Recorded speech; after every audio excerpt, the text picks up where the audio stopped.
Olá, bom dia. O programa Notícia de Frente começando agora, então seja muito bem-vindo, muito bem-vinda à edição de hoje. Vamos falar do prefeito da capital, Emanuel Pinheiro, que vai dar uma pausa na administração. E quem será que vai assumir o Palácio Alencastro? Organização Mundial da Saúde alerta: Ômicron pode representar a terceira onda no Brasil, mas o prefeito de Chapada diz que a Ômicron está muito distante daqui. Tudo isso e muito mais é a partir de agora. Então, bom dia para você, Daniel Petengil. Seja muito bem-vindo. Bom dia, Luciana. Bom dia, Kleber Lima. Bom dia a você que nos assiste. Sempre uma satisfação participar dessa bancada já na reta final deste ano de 2021. É isso aí, reta final, antevéspera do Réveillon. Então, bom dia para você. Quase meu último bom dia desse ano, tá bom? Bom Não vou te dia, dar mais Luciana, bom dia a partir de agora, em 2021, Kleber. Nem eu para você, só amanhã. Mas desejo dar muitos bons dias para você, Daniel Petengil, e para você que nos honra com a sua qualificada audiência no novo ano que se aproxima, né? Hoje, dia 30/12, quinta-feira, última quinta-feira do ano, penúltimo programa do ano, e com entusiasmo que eu estou chegando nessa virada de ano, assim, com muita esperança de dias melhores a partir de sábado. Com certeza, todos nós vamos começar esse ano novo aí, olha, com muito pensamento positivo, e é exatamente esse o comportamento de todos. Mesmo que o mundo diga não, mesmo que a situação nos inspire ainda a cuidado, alerta, preocupação, uma nova conduta, eu diria, ainda assim, temos inúmeros motivos para começar pensando positivo, acreditando e fazendo a nossa parte para que, de fato, o ano de 2022 seja muito melhor. Melhor na economia, melhor na saúde, melhor nas relações.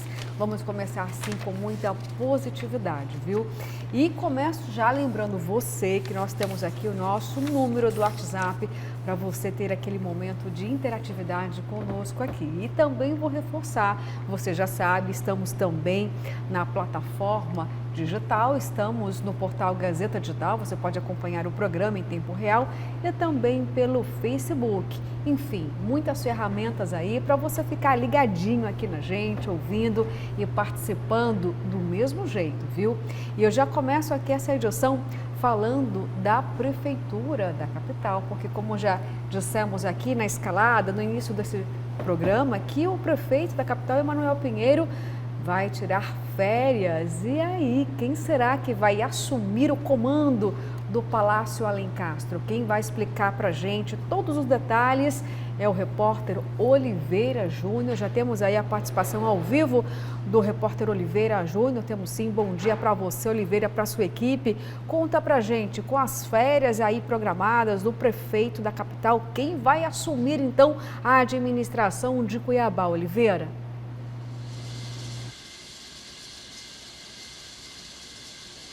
Bom dia, Luciana. Bom dia, Kleber, Daniel Petengil. Você que acompanha o programa Notícia de Frente em todo o estado de Mato Grosso. O prefeito comunicou, não de forma oficial, mas a notícia vazou. O site Gazeta Digital publicou, inclusive, que ele vai deixar a prefeitura por um período de 15 dias, vai tirar férias a pedido da esposa, a primeira-dama, Márcia Pinheiro. E neste período, o vice-prefeito, que também é secretário em Cuiabá, José Roberto Estopa, também estará licenciado. Então, quem assume a prefeitura? O presidente da Câmara Municipal de Cuiabá, Juca do Guaraná Filho. O prefeito só não informou qual a data, se ele sai agora, antes da virada, se ele vai sair dia 1º, dia 31, dia 2. O certo é que ele deverá tirar 2 semanas para descansar, e isso ocorre, Kleber, Luciana, Daniel, você telespectador que acompanha a programação em todo o estado, exatamente dias depois de ele ficar 45 dias afastado, cumprindo uma decisão judicial por causa daquela confusão toda da acusação de participação em fraudes na saúde aqui na capital.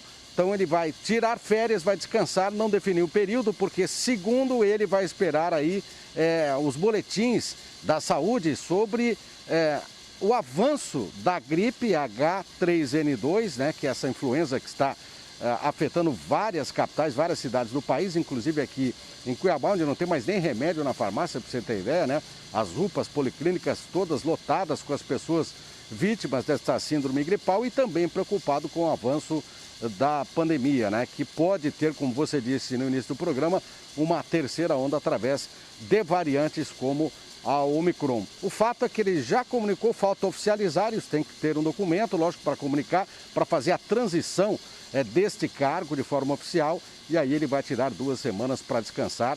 Não se sabe aonde, mas como ele é flamenguista e gosta muito do Rio de Janeiro, a tendência é que ele vá passar essas férias realmente na cidade maravilhosa, né? Que vai ter carnaval, né, Kleber Lima?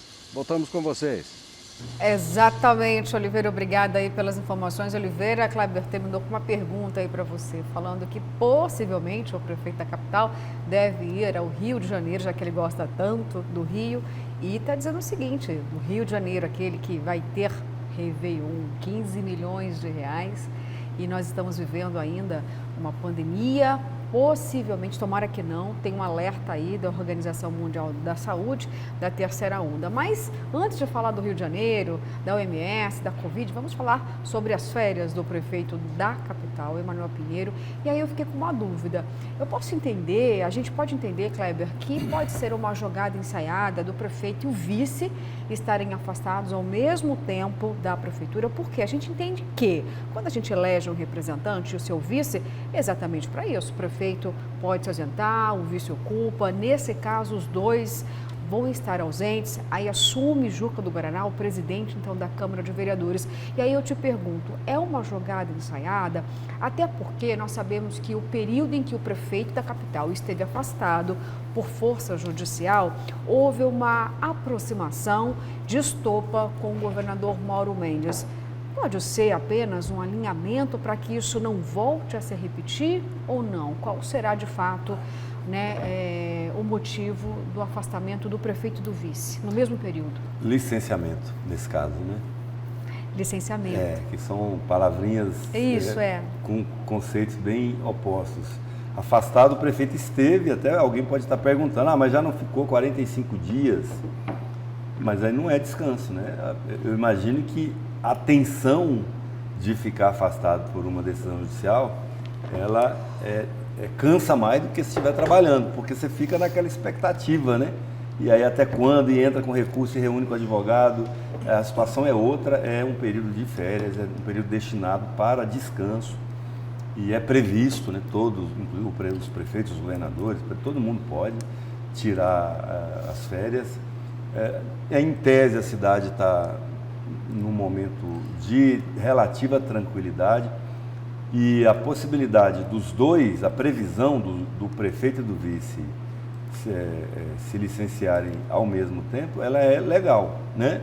Então, assim, eu vou lembrar aqui, recentemente, dos últimos prefeitos para cá, eu me lembro que o Chico Galindo chegou a tirar a licença e o Júlio Pinheiro assumiu, só que naquele caso o Galindo não tinha vice, e aí foi uma jogada marota, porque o Galindo deu ao Júlio a prerrogativa de assinar a licitação da CAB, da privatização da CAB, da Sanecap, que era a Companhia de Saneamento de Cuiabá. É porque é tanto nome, né? Era Sim. Sanemate, virou Sanecap, aí privatizou, virou CAB, hoje Águas Cuiabá. E aí o prefeito seguinte, que foi o Mauro Mendes, também não tinha vice, porque o vice dele era o deputado João Malheiros, que renunciou, preferiu continuar deputado. E aí, naquele caso, o presidente da Câmara era o sucessor legal. Quando o Mauro, em março de 2014, tirou 10 dias de licença para fazer o transplante de rim com a esposa, a Virgínia, houve também um consenso, um acordo com o presidente da Câmara na época, de novo, Júlio Pinheiro, para que o procurador-geral do município, Rogério Galo, assumisse. O Galo foi prefeito de Cuiabá por 10 dias. Inclusive, nessa polêmica que nós tivemos recente aqui, de conselho LGBTQIA+, foi o Galo quem sancionou o Conselho Municipal da Igualdade e Diversidade Sexual de Cuiabá. Aí agora, nós tivemos também um caso muito recente no governo do estado, de novo, envolvendo o Mauro Mendes, que foi quando, na derradeira licença que ele tirou para participar do evento da COP21, o Otaviano Pivetta, vice-governador, assumiu e ele tirou uma outra licença, segundo ele, sem combinar com o governador, para que a presidente do Tribunal de Justiça assumisse por alguns dias, 4 ou 5 dias. Nós, inclusive, tivemos a honra de entrevistar aqui nessa bancada, no programa, a governadora Maria Helena Póvoas, né? Então, é uma previsão legal, eu trouxe um pouco desse contexto histórico para dizer que isso não é nenhuma novidade. O que tem de novidade aí, que você me pergunta, eu acho que é a motivação. A motivação, a meu ver, Luciano e Daniel, é prestigiar o Juca, que tem sido um aliado leal ao prefeito Emanuel Pinheiro. Tanto assim que durante esses 45 dias do seu afastamento por ordem judicial, não houve em nenhum momento nenhum tipo de questionamento se a Câmara poderia se aproveitar e dar um golpe dentro daquele afastamento, junto com o Estopa. Então, a lealdade do Estopa, que o próprio prefeito reconheceu de público quando reassumiu o cargo, e a lealdade também do Juca do Guaraná. Então, por isso que passa, inclusive, pelo Estopa, esse acordo, para o Estopa também se licenciar ou declinar de assumir e continuar secretário. Acho que tem essa possibilidade também.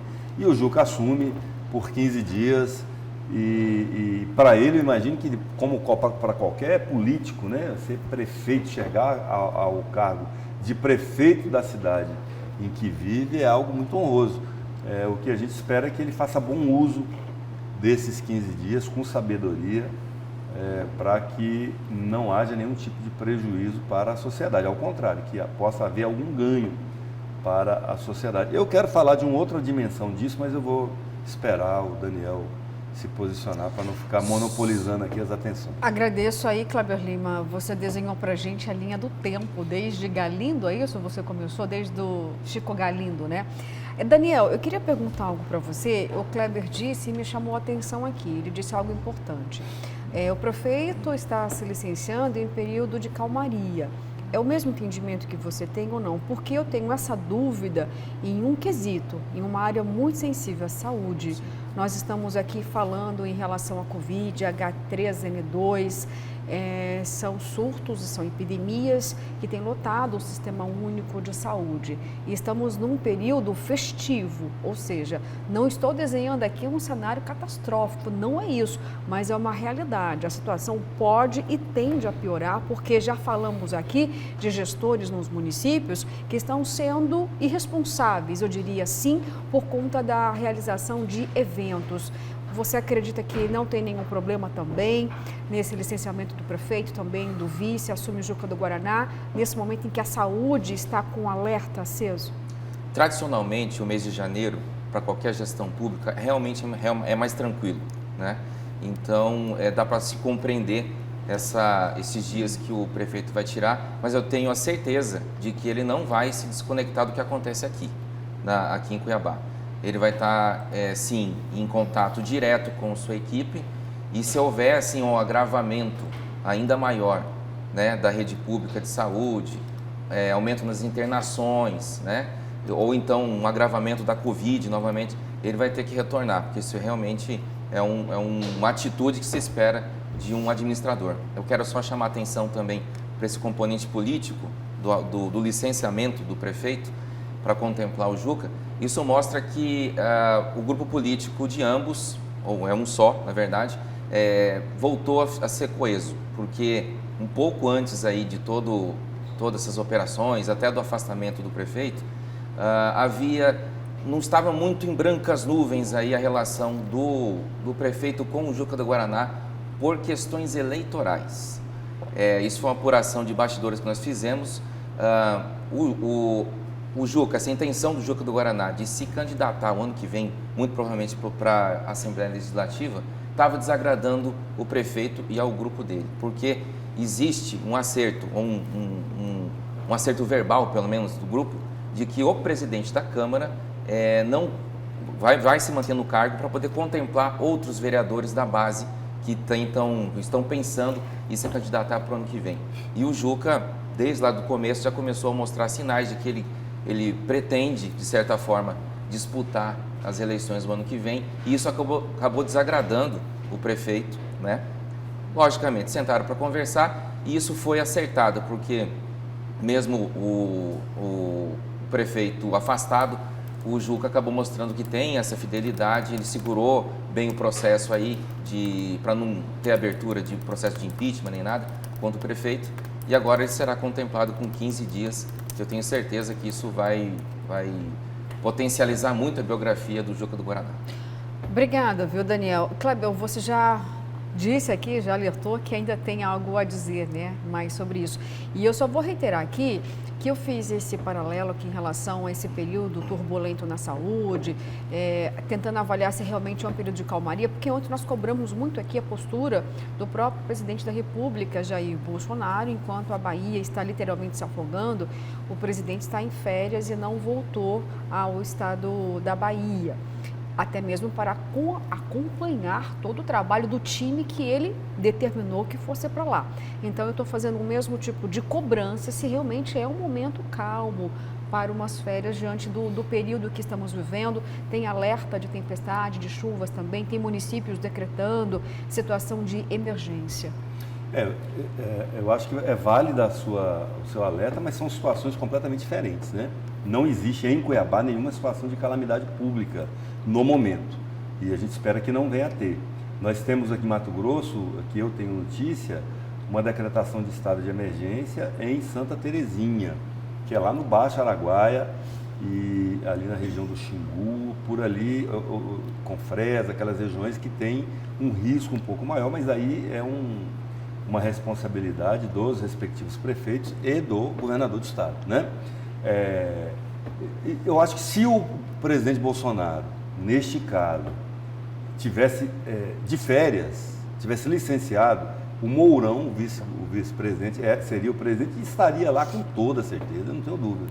Não tenho dúvida. Até por ser militar, ele tem outra visão, outra relação com esse tipo de evento, né?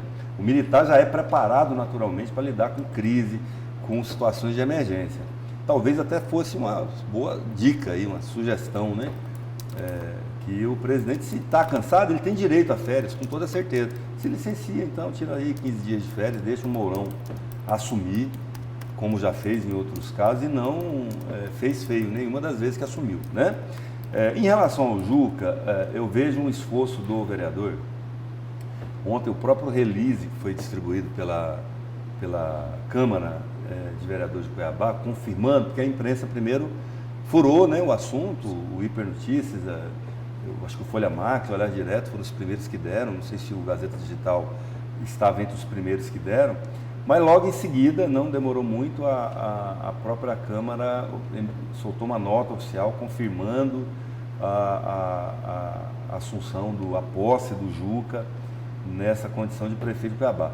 E o gancho que eles estão dando, Luciana e Daniel, é que Cuiabá vai ter o primeiro prefeito negro. Eu acho muito legal, quero destacar isso, que eu acho muito legal o Juca, que vem assumindo essas bandeiras raciais em defesa do negro, na sua atuação parlamentar. Ele é um negro assumido, né? Consciente. Hoje em dia é isso, a pessoa tem o direito até pode ser a maior tição do mundo, o maior negão, mas se ele não se assume como negro, se ele acha que ele é moreno, você não pode dizer para ele que ele é, né? É autodeclaratório. É autodeclaratório. Tem nome social e tem raça social também hoje, né? Mas o Juca é um negro assumido, consciente, e ele tem feito assim, tem empunhado essa bandeira. Outro dia eu vi uma postagem dele com umas camisetas do movimento negro. Eu acho isso muito legal mesmo. Agora, eu também não posso ficar calado diante assim, de algumas imprecisões históricas, né? Me parece que isso é uma imprecisão histórica. Nós já tivemos, por exemplo, uma militante também do movimento negro aqui em Mato Grosso, que foi a professora Jaci Proença, vice-prefeita do Wilson Santos no primeiro mandato, que assumiu. Inclusive, na época, negra e mulher, né? Isso foi destacado pela imprensa na época que ela assumiu. Há controvérsias no outro nome, mas o Júlio Pinheiro, que assumiu mais de uma vez, no mínimo mestiço. Aí ele não está mais entre nós para dizer se ele se considera negro ou não, mas a cor da pele, conheço a filha dele do primeiro casamento, tem um tom de pele igual ao meu, né? Então, também, no mínimo, mestiço, né?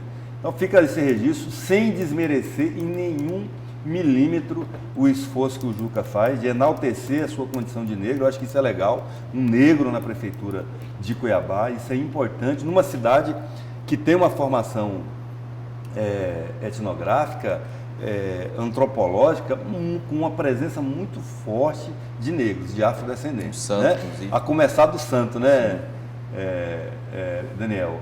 São Benedito, que é um dos santos mais devotados aqui. Inclusive o nome, o que tem de Benedito, de Dito, de Ditinho, de Xodito em Cuiabá é uma grandeza, muito em função dessa religiosidade. Mas só para dizer que é meio controverso isso, então, se é o primeiro ou não, né? Mas eu diria o seguinte, olha, que bom, mais uma vez o negro ocupa a administração de Cuiabá. E é importante, sim, a gente consegue entender, Kleber e Daniel, o porquê dessa celebração, porque vou lembrar aqui que os últimos dados das eleições apontaram que de cada 10 prefeitos no Brasil, apenas 3 eram negros, ou seja, e não chegou a 30% não, 29%. E nós temos uma população negra imensa. Isso quer dizer o quê? Que poderíamos ter mais gestores na administração pública, sendo negros, mas apenas então 29%. Então a gente celebra aqui Sim. por esta condição, com toda certeza. Luciana, né? eu só quero complementar a questão do licenciamento do prefeito. Eu acho que isso vale para o presidente, vale para o prefeito, para o governador que vai se licenciar. Eu acho que o importante é ter bom senso em relação a esses períodos de folga e principalmente agora no momento que o país passa, que o Estado passa e a cidade também, onde tem muita gente passando fome, gente passando necessidade. Então, o prefeito ou o gestor vai tirar seus 5, 10, 15 dias de férias, não fica se mostrando, postando, ostentando riqueza, ou então, sabe, postando fotos ali exageradas de comemorações ou de muito luxo. Eu acho que é importante a pessoa, qualquer gestor, ter essa postura, até em respeito ao seu eleitorado e as pessoas que ele comanda. Muito bem. Gostei, Daniel. Obrigada, viu? Bom, gente, vamos falar de um assunto bastante polêmico que estamos tratando aqui nessa bancada, é sobre a greve dos policiais penais. Muito tem se cobrado, principalmente dos deputados que representam também esta categoria. Então, quem vai trazer para a gente informações novamente sobre esse assunto é o repórter Oliveira Júnior, que está com algum deputado que defende essa categoria. Isso mesmo, Oliveira, quais são as informações em relação à greve da Polícia Penal?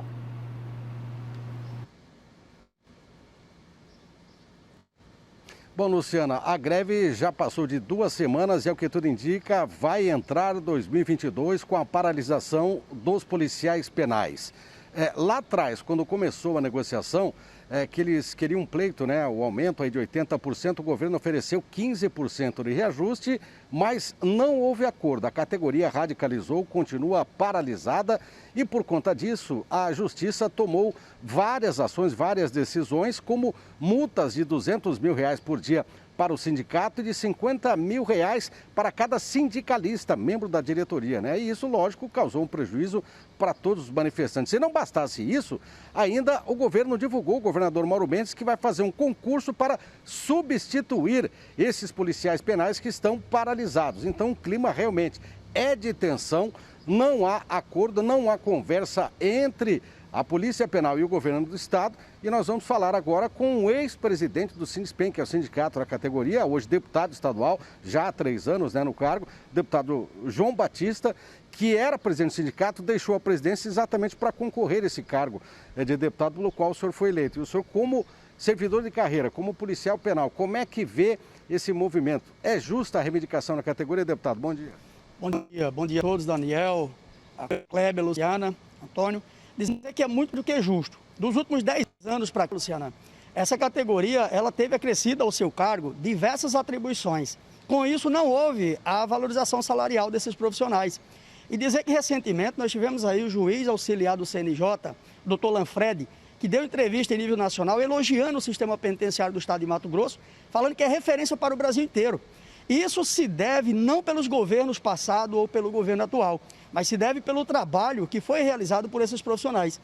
é necessário que se diga que são profissionais que estudaram por conta própria, que para chegar a esse salário que o governador falou, eles precisam ter, além de um nível superior, 2 pós-graduação, horas de curso, e isso eles foram fazer fora do estado de Mato Grosso com seu recurso.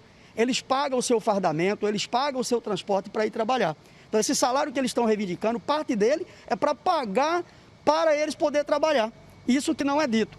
Mas eu acredito que sim, dá para a gente chegar num denominador comum ao final, trazer essa valorização salarial para os profissionais, para os policiais penais do estado de Mato Grosso e diminuir o prejuízo com essas ações e com essas decisões esdrúxulas que a gente tem visto aí por parte do desembargador Pedro Sakamoto. Meu respeito ao Tribunal de Justiça, mas eu acho que o nobre desembargador está equivocado nas suas decisões. Na sua opinião, deputado, ao recusar a proposta inicial de reajuste de 15%, a categoria errou, ela deveria ter aceitado isso para pleitear um pouco mais à frente? Olha, eu vou me abster de fazer comentários a respeito de se deveria aceitar ou se deveria lançar mão da greve ou se deveria suspender. A instância superior da categoria, ela é a Assembleia. A Assembleia da categoria decidiu por entrar no movimento de greve. Eu, obviamente, fazendo o meu papel de estar representando não só a categoria de policiais penais, mas toda a segurança pública e a população do estado de Mato Grosso, volto a conversar com o governo no sentido de reabrir essas negociações. E temos conversado com todos os demais parlamentares, temos buscado apoio aí dos poderes aqui, do Tribunal de Justiça, do Ministério Público. Tivemos reunião com a OAB, então vou fazer o trabalho, a articulação política, no sentido de trazer à mesa novamente o sindicato e o governo do estado para poder fazer fim ao encerramento dessa greve, mas que esses servidores tenham a sua valorização salarial. O senhor, antes desse movimento, era da base do governo, você já apoiava a maioria dos projetos que o governo executivo mandava para casa, enfim, era da base. Quando se fala da base, se fala em aliados. O senhor deixou esta base exatamente para apoiar o movimento. Esta sua saída da base pode dificultar a negociação ou não? Não acredito. Na verdade, eu sempre fui oposição ao governo Mauro Mendes. No mês de setembro, inclusive, essa negociação ela se iniciou através dessa ida minha para a base do governo. Recebi o convite do governo do estado, levei lá. Eu fui eleito exatamente com uma bandeira de defesa do servidor público. Todos aqueles projetos que vêm em prejuízo dos servidores já foram colocados no início do governo. Então, acredito que daqui para frente é momento da gente trabalhar para diminuir esse prejuízo. No mês de setembro, fui para a base com esse compromisso de abrir a negociação da categoria e de rever muitas situações. A partir do momento em que essa negociação ela travou, eu sou leal àqueles que me carregam. Então, fiz o compromisso com a categoria e dialoguei com o governo. Se a categoria entrar de greve, não tinha razão nenhuma para eu continuar na base do governo. Vamos a uma pergunta da jornalista Luciana Gavira. Pois, Luciana. Oi, Oliveira, eu gostaria de saber do deputado se ele considera legal e, através do próprio advogado do Sinduspen, alertando sobre a realização desse processo seletivo para substituir os servidores grevistas. Qual é a visão do deputado em relação à legalidade desse procedimento?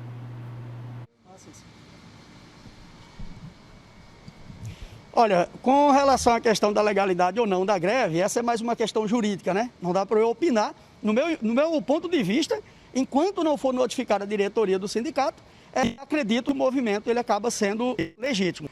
Com relação ao processo seletivo, temos que entender que a partir do momento em que foi criada a Polícia Penal, a carreira passa a ser carreira típica de Estado, não sendo possível ser exercido pela iniciativa privada ou por pessoas contratadas.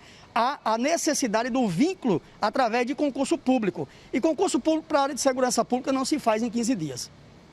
Mais alguma pergunta, Luciana? Não, Oliveira, obrigada pelas informações. Agradeço ao deputado Kleber Lima. Você tem alguma ponderação para fazer? Pode.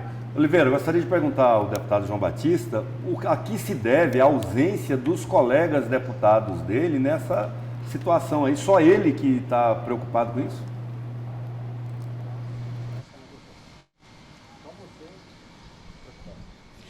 Olha, Kleber, na verdade, todos os demais parlamentares têm entrado em contato com a gente, mas é um momento de recesso. A maioria dos parlamentares aqui, eles são do interior do estado de Mato Grosso, estão nas suas bases, ou estão fazendo visitação, ou alguns já, inclusive, estão tirando férias com sua família, não só os parlamentares estaduais, mas também os federais. Mas a gente está em contato com todos eles. Ainda ontem de manhã, eu conversei com o presidente da Assembleia, deputado Maxi Russo.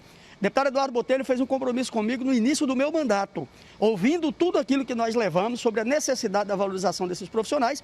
Ele deixou bem claro que vai trabalhar até o último dia do seu mandato para nos ajudar nessa valorização. Refez esse compromisso, inclusive, na frente da categoria e do sindicato. Então, pode ter certeza que no retorno dos trabalhos da Assembleia Legislativa, nós vamos poder contar com a maioria dos parlamentares. A minha última pergunta, deputado, Para quem não conhece o cotidiano, os bastidores de um encarceramento, de uma cadeia, de um presídio e de um CISC, onde há inclusive celas, e o telespectador às vezes não sabe disso, Luciano. Numa delegacia de polícia, num CISC, existem celas e os responsáveis pelo encarceramento e pela saída, pela entrada e saída dos presos, esse papel cabe ao policial penal. No presídio é a mesma coisa. Com a greve, este trabalho está sendo feito nas delegacias pelos policiais civis, porque não está havendo a quantidade suficiente de policiais penais. E no presídio, quem que está fazendo esse trabalho? Está havendo a quantidade necessária para fazer esse trabalho? Porque chegou a informação que os presídios não estavam mais nem recebendo presos. Na verdade, nós temos que considerar que a Polícia Penal do Estado de Mato Grosso não está em greve. Ela está com parte das suas atividades suspensas, porque 100% do efetivo do plantão está lá dentro. Tanto é que, se olharem direitinho, vão ver que não existe mais rebeliões, motins, fugas aqui no sistema penitenciário do Estado de Mato Grosso. Então, o que a categoria fez foi suspender algumas atividades, inclusive lançando mão de parte do POP, do Procedimento Operacional Padrão, que é um documento original, legítimo do próprio governo do Estado, que diz como que esse policial penal ele precisa agir dentro das unidades. Eles assim estão fazendo. Agora, interessante, Antônio Carlos, também ler para a sociedade qual que é a atribuição do policial penal fora do procedimento de greve. Nós temos aí a questão do risco da profissão, de um acúmulo de funções, que isso não é ruim para nós, inclusive é muito bom que valoriza essa categoria, mas que também existe um risco muito grande. Para você ter uma ideia, recentemente nós tivemos um colega que foi morto com 25 tiros nas costas. Foi mandado por uma facção criminosa. Aqui em Sinop, por exemplo, vários colegas tiveram que mudar de bairro, inclusive de município, por ameaça de uma facção criminosa. Um lugar onde nós tivemos 2 chacinas agora recentes, onde uma facção criminosa manda e desmanda no Estado, e esses policiais são a última barreira que a sociedade tem quando eles são mandados para o sistema penitenciário para fazer com que eles não continuem praticando crime de lá de dentro para fora. Mas as visitas estão suspensas? As visitas estão suspensas até que se resolva essa questão da greve.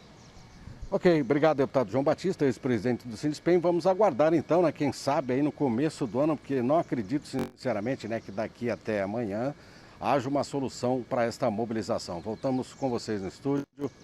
Bom dia. Obrigada, Oliveira, pelas informações. Bom, Oliveira entrevistando então o deputado João Batista, que deixou a base do governo, porque é uma situação muito complicada, o deputado foi muito cobrado. Vamos lembrar aqui que a base eleitoral, talvez a mais importante do deputado, não tinha como ser diferente, porque o governador em nenhum momento tratou dessa questão com um pouquinho mais de sensibilidade. E aí, esse é um dos desfechos, Kleber Lima. A situação do deputado não podia ser diferente, a menos que ele virasse um pelego, o famoso pelego. Sabe o que é pelego? Sabe o que é? Trairagem. O pelego é uma expressão que eu usava na década de 80, quando eu era militante. O pelego, a rigor, é uma espécie de manta que se coloca em cima do pelo do animal, do cavalo, para você botar o arreio, Então ele tem aquela função ali de não deixar o arreio machucar o lombo do cavalo. Ele é um amortecedor, Então isso é bom. Para o cavalo é bom, Mas na política, quando alguém é chamado de pelego, é péssimo. Está chamando ele de traidor, de vendilhão. Então, o deputado, se não tivesse, o deputado João Batista, se não tivesse uma postura dessa, estaria sendo pelego, E ele não pode ser pelego.